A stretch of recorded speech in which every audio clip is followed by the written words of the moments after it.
this video, we're going to take a look at series parallel circuits, Ohm's law, how it deals with the series parallel circuits.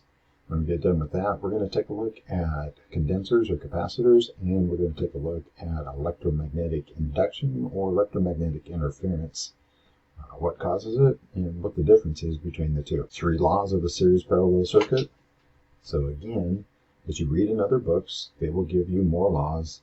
I like to keep it simple, and so I always go with just 3 laws. Law number 1, voltage applied to the parallel portion is the source voltage minus the voltage drop across the load wired in series. Law number 2, current in the series portion is the sum of the branch amperages. And then law number 3, total resistance is the product. So we've got to do that math equation for the parallel portion and then add the resistance of the load wired in series. So taking a look at this one, law number 1, voltage applied to our series is our source voltage minus the load wired in series. However, this one was drawn as a parallel series circuit. So if you look at battery voltage here, 12 volts, no significant voltage drop, which means we're going to have close to battery voltage applied right here. So we're going to get our 12 volts. However, there's going to be a voltage drop across this 10 ohm resistor that's over here. And I've already went through and figured it out. And we'll just do this real quick. If I have 2 loads wired in parallel that are the same value, you can take the value of the resistor, divide it by the number of resistors, and you get your resistance. So, 2 4 ohm resistors wired in parallel is 2 ohms. Now, my total resistance is my parallel plus the load wired in series. So I have 12 ohms on this circuit for total circuit resistance. 12 volts over here, 12 ohms of total circuit resistance, and that's where I have my 1 amp. So through my load wired in series, I have 1 amp flowing through here. To figure out the voltage drop, 1 times 10 is a 10 volt drop, meaning the parallel portion is only going to get 2 volts. So we already looked at, we have 12 volts here, but if I have a 10 volt drop here, that means I have 10 volts here. So 12 volts and 10 volts, we've only got 2 volts applied. So even if we wire this up backwards, so it's a parallel series circuit, it still works exactly the same. The parallel portion is only getting 2 volts, which is my source voltage minus the voltage drop across the load wired in series. Alright, so now we're going to take a look at this example. And on this one, we have a 5 ohm resistor wired in series, and then two 10 ohm resistors wired in parallel. So going back, looking at our math equation here, so we're going to use R2 and R3 instead of R1 and R2, but that's because R1 is a series. So 10 times 10 divided by 10 plus 10 gives us 100 over 20. 100 divided by 20 gives us 5 ohms. So again, the resistance of our parallel portion is going to be 5 ohms, which we have here, plus our 5 ohms wired in series, and that gives us 10 ohms of resistance total. If I have 10 ohms for total resistance, 12 volts, I can take my math equation up here for Ohm's law. 12 volts divided by 10 ohms is going to be 1.2 amps. Now, the law on a series circuit for current is that current is the same everywhere. So I know that I have 1.2 amps flowing through R1. So 5 times 1.2 means across R1, I'm going to have a 6 volt drop. So voltage applied to the parallel portion, this is my law number 1, is my source voltage, 12 volts, minus the voltage drop across the load wired in series. So I have 6 volts over here. It's a terrible looking 6, but it'll work. And I have 6 volts applied to R2, 6 volts applied to R3. With 6 volts and 10 ohms, I can take 6 divided by 10 is going to give me 0.6. So I'm going to have 0.6 or 600 milliamps flowing through R2 and 600 milliamps flowing through R3. So our law number 2 on a series parallel circuit is our total amperage is our branch amperages added together. So 0.6 plus 0.6, which is what we have over here, equals our 1.2 amps. And here we've gone through, calculated our current from using Ohm's law, and calculated from our resistance, and then we looked at our amperages through each parallel branch, and it came out to the same number. So we know we did the math correctly. Taking a look at one more circuit here, we have our R1, our load wired in series is 6 ohms, but on our parallel we don't have 2 resistances that they're same. So we're going to have to do the parallel math of the R2 times R3 divided by R2 plus R3, which is going to give us 12 times 24, which is 288, divided by 12 plus 24, which is 36. So 36 into 288 gives us 8. So our parallel is 8 ohms, which is here, plus our 6 ohms that we have wired in series. So the 8 ohms plus the 6 ohms, total circuit resistance is 14 ohms. 12 volts applied. So we have 12 volts divided by 14 ohms gives us 857 milliamps. And if you're doing the math and checking me, you'll see that I rounded that off, or 0.857 amps. So now, load wired in series, or the series portion of my circuit, all the current has to flow through there. So I know at this 6 ohm resistor, I have 0.857 amps. So here's my math. 6 ohms times 0.857 is a 5.14 volt drop. So the voltage applied to the parallel portion is my source voltage, 12 volts, minus the voltage drop across the load wired in series. So my 6.86 volts that I have here, that's what's applied to my parallel portion. So I have 6.86 volts on both branches. So now we come back over here to the left side. The amperage through R2 is going to be 6.86 volts divided by 12 ohms, which gives me 571 milliamps, or 0.571 amps. R3 is a 24 ohm resistor, so again, 6.86 volts divided by 24 ohms is 0.286. So you can see resistance here, and then I double my resistance, and you can see my amperage is cut in half. But if I add 0.572 plus 0.286, gives me my 857 milliamps, which is exactly what we calculated up there. So again, we went 2 directions with it, came out with the same number, and that tells us that we did it correctly. So I know I went through that kind of quick. You may want to pause it, go through and check my math. And when you go through and check the math, then you'll figure out why I rounded this off, and it was so that these numbers would come out. So when you're doing these problems, if you round off the numbers, just know that when you come back and check yourself, it's not going to be exact. So like horseshoes and hand grenades, as you round off, it doesn't have to be exact. Close really is good enough. All right, capacitors or condensers. So these are pictures of different capacitors and condensers. So the ones on the right-hand side are very small.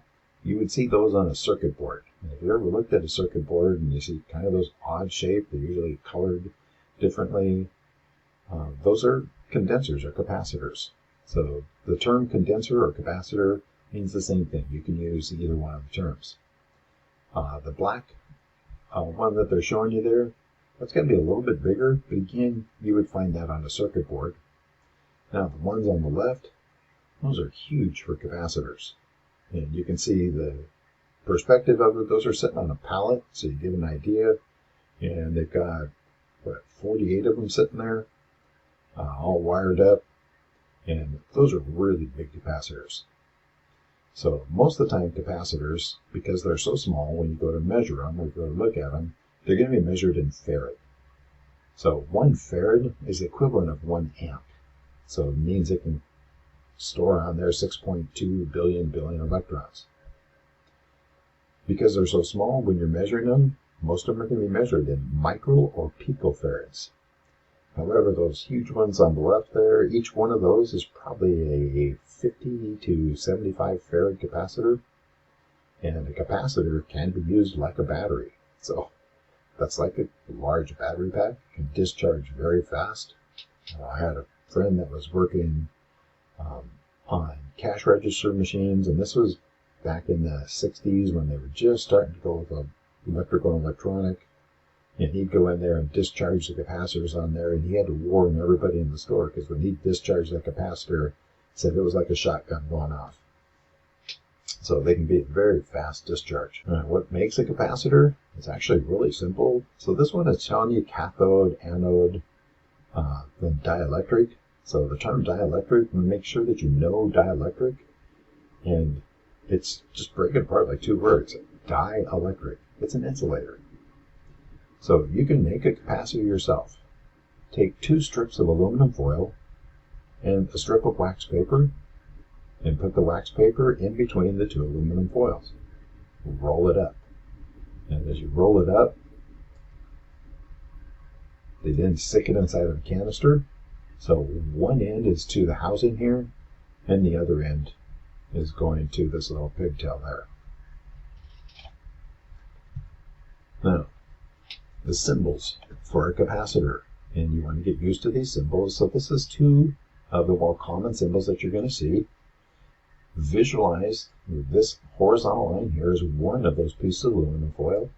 This is the other piece of aluminum foil, and this gap in here is your insulator. So you can identify that symbol for a capacitor by understanding, and that's the only reason that I talk about what's inside a capacitor, because the likelihood of you making a capacitor yourself, that's pretty slim. But if you understand what's inside there, the symbol for a capacitor makes much more sense. To test it, looking down here at the bottom, you can see the multimeter has that capacitor symbol on there. So you would put the meter to that. You're then going to take one lead, hook it up to this pigtail, the other lead touch the housing, and you would have a rating on the capacitor that's going to tell you how many farads it is, or how many microfarads or picofarads, and then you're going to see if the number on the meter is within 5% or so of what its rating is. Now, you can play around with this, because the way that the meter is going to measure the capacitor is it's actually going to charge up the capacitor with the current, and it's going to look at how much it got charged up to, and that's the reading it's going to give you. You can then switch the meter over to DC volts, and you can watch your voltage reading drop down, so you can see what voltage it used to charge it up, and while you're in the volts, it's discharging, so you'll see the voltage dropping down. Now, I have had a lot of fun with this particular style of condenser right here. So back in the days, prior to our electronic ignition, we had a point condenser system that had to replace quite often, and this is the condenser that they used on those systems. So when I was going to school, friend Brad and I, when we would take a break, he and I would go through, grab the condensers out of the garbage cans and tables and stuff that people had replaced, and then we would take this housing, lay it on the top of the engine. We'd pull one of the plug wires off and stick this end inside of the plug wire, inside the boot, and crank the engine over. Then that would charge this thing up to a few thousand volts. We would then very carefully carry 2 or 3 in each hand, and we'd walk over to the break room. And we'd set them around on various tables in the break room, and then he and I would stand back and watch to see what would happen. The best one that ever happened was this one guy comes in with these two girls, and here's this condenser sitting on the table, and you could just see the cockiness on this guy's face. But hey, he knew exactly what this was, and he was sure those girls didn't, so he was going to show off his knowledge to them. He grabs that thing, the body of it, to his two fingers, and he rolls it, and that pigtail comes around, hits his thumb right there, and snap really loud. His hand shakes, he throws the thing across the room, his coffee goes all over the place, and Brad and I over on the side, falling on the floor laughing, enjoying the show. And of course, not much question as to who set him up for that. So that's what you have to do to have fun with it. Where are you going to see it in the car? So on the top one here, what you're looking at is, here's a circuit, and what we're going to do is look at this. It's going to be a solenoid. So there's going to be a coil wire inside there, and as you turn the thing on, the magnetic field is going to build up, and we'll talk about magnetic field in a minute. But when you shut it off, that magnetic field collapses down. It's going to induce a voltage into the wire, and that voltage can cause noise on the radio, but it can also damage computer components. So by having the capacitor hooked up over here, the capacitor is going to level itself out, whatever voltage level it's connected up to. So when you close this switch, we're going to have 12 volts. The battery will charge up to 12 volts. When you open it back up, it goes to 0 volts. The capacitor is going to go to 0 volts. But when you get this voltage spike, and all of a sudden we have this, 50, 60, 300 volts, depending on how big the solenoid is, when that 300 volts gets to the capacitor is going to absorb that 300 volts, charge itself up to 300 volts, and then there's 12 volts out on the circuit. It's going to slowly discharge itself down, and it's going to smooth out that voltage spike to protect the rest of the car. So this is a common use that you're going to see when you see a capacitor or condenser somewhere in the car. Now inside the computers, they're doing different jobs in there, and you got to get into the electronics to find out what that's happening with those in there. But common uses, control voltage spike. This says reduce radio noise, but the radio noise is being caused by voltage spikes. And you can also use it like a battery. The very first scan tool that I used, it had a capacitor inside there, and that was its memory. So when you unplugged it, for an hour or 2 hours, it would actually store whatever information you left in there until the capacitor discharged. So yes, you can use a capacitor or a condenser as a battery. It's just not much of a battery. Yeah. Electricity and magnetism. Critical that you understand this point here as you start getting more and more into electricity. So just so that you understand that there is a very close relationship between electricity and magnetism. If there were not such a close relationship between electricity and magnetism, the only thing that we'd have on cars that's electric would be incandescent lights and the cigarette lighter. Everything else has to do with that relationship between electricity and magnetism. So hopefully you caught from that this is very critical to understand this next part. Now, what you're looking at over here on the right, that's a giant electromagnet, and we're going to talk about how that works.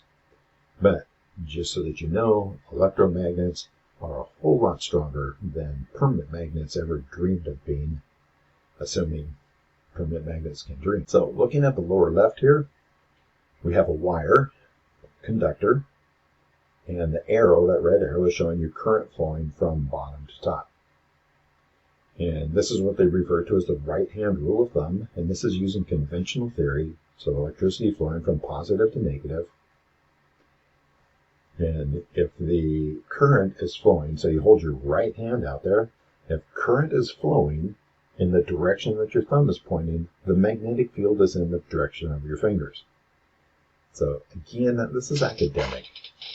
The engineers, if they need a north pole or a south pole of a magnet, that's going to matter to them, which direction they wind the wire. But for you as a technician, the engineers have already designed it. You're just going to know that, hey, there's a wire that's coiled around. It's an electromagnet. So on the right-hand side here, this guy has used a 1.5 volt battery and a wire and created an electromagnet. So you see that they put a screw in the center there. So to understand why they put a screw in there, you have to understand two new terms, and that is permeability and reluctance. Permeability means the magnetic field can go through it very easily, similar to a conductor with electricity. Reluctance means that the magnetic field has a hard time going through it. So this is where it's kind of different. The magnetic field still goes through it, it's just not as easy. So by putting that piece of iron inside of that coil, it gives a path for the magnetic field, and you make the magnetic field a whole lot stronger by having that soft iron. So they just picked up one paper clip in here, but you could see on this image here, you can get a whole lot stronger. So relays are based on having electromagnet, solenoids.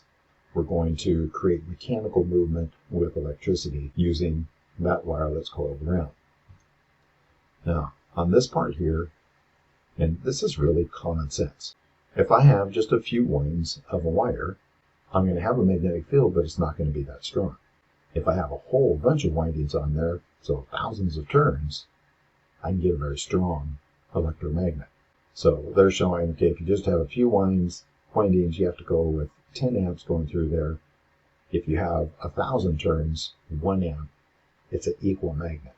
So what you're going to find on a car, if you were to pull most of the solenoids apart, you're going to find that the wire that's inside there is extremely thin. I mean, it's like 4 strands of your hair. So it's a very thin wire that's wound around a whole bunch of times so they can go with a small current flow and yet create a still powerful magnet. All right, induction, electromagnetic induction, or EMI. If you take a conductor and you have a magnetic field, if you pass the conductor through the magnetic field, it will induce a voltage into it. If you do the opposite, so whether the wire is holding still and the magnetic field moves past it, or whether the magnetic field is still and the wire moves past it, it doesn't matter which way it happens, it just requires relative movement to induce a voltage into it. So we can create electricity by moving a wire through a magnetic field or moving the magnetic field past the wire. Now, what they're showing you here is a generator. So they got the magnets there, there's a magnetic field around there. As that loop of wire passes through the magnetic field, it'll induce a voltage into it. So EMI. So 2 places on the car that we regularly use the EMI, electromagnetic induction. One is inside of a generator or alternator. And when they talk about the hybrid vehicles and regenerative braking, we're using the movement of the car turning. We're now using the tires to turn that generator, and we're producing electricity to recharge the batteries. So your alternator, generator on the car, we've got EMI there and we want it. The other place is the ignition coil. So we have 2 coil windings inside of there. One is a low voltage, and we're going to run current through there. We're going to shut the current off. The magnetic field is going to collapse down and induce a voltage into the secondary side. And this is where we're going to get our thousands or tens of thousands of volts that we're going to use to fire the spark plug. So again, electromagnetic induction, and that's where we want it. Now, if you've ever been driving your car, especially if you're listening to radio and you're starting to move farther and farther away from the antenna, then you start hearing popping noises, or you may hear a high-pitched whine. There was one particular car that the customer brought it in, and as the windshield wipers came to the bottom of their travel and then back up, there was a pop on the radio every time it went down to the bottom. So that is electromagnetic interference. So the only difference between electromagnetic induction and electromagnetic interference is, do you want it to happen? So when it happens when we don't want it, that's now interference. So to fix the electromagnetic interference, so let's say you have a high-pitched whine, and that's generally going to be the alternator that's creating that noise, or you have that popping noise coming over the radio. Very first thing you do, number 1, and if you're reading a lot of books, they don't have it in this order, but number 1, fix the grounds. Go to the negative post of the battery. If there's any corrosion, clean it. follow the negative battery cable where it goes to the body and where it goes to the engine. Clean those. Make sure those are good and tight. If there's grounds on the vehicle that you can get to, clean those up. The other thing that I will typically do, and I've actually fixed many cars with these EMI problems, I added grounds. So ran another ground between the body and the negative post of the battery, or between the body and the engine. So just make sure the grounds are good. Most of the time, you will fix the EMI by cleaning up the grounds. Number 2, adding resistance.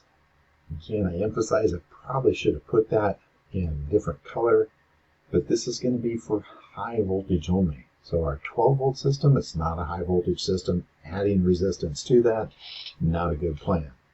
But our ignition system, the plug wires, have thousands of ohms of resistance in there. And that's for the purpose of reducing electromagnetic interference. So number 3 on here, they're talking about connecting a capacitor in parallel and a choke coil in series. So I grabbed a picture off the internet, and that's what you're looking at here.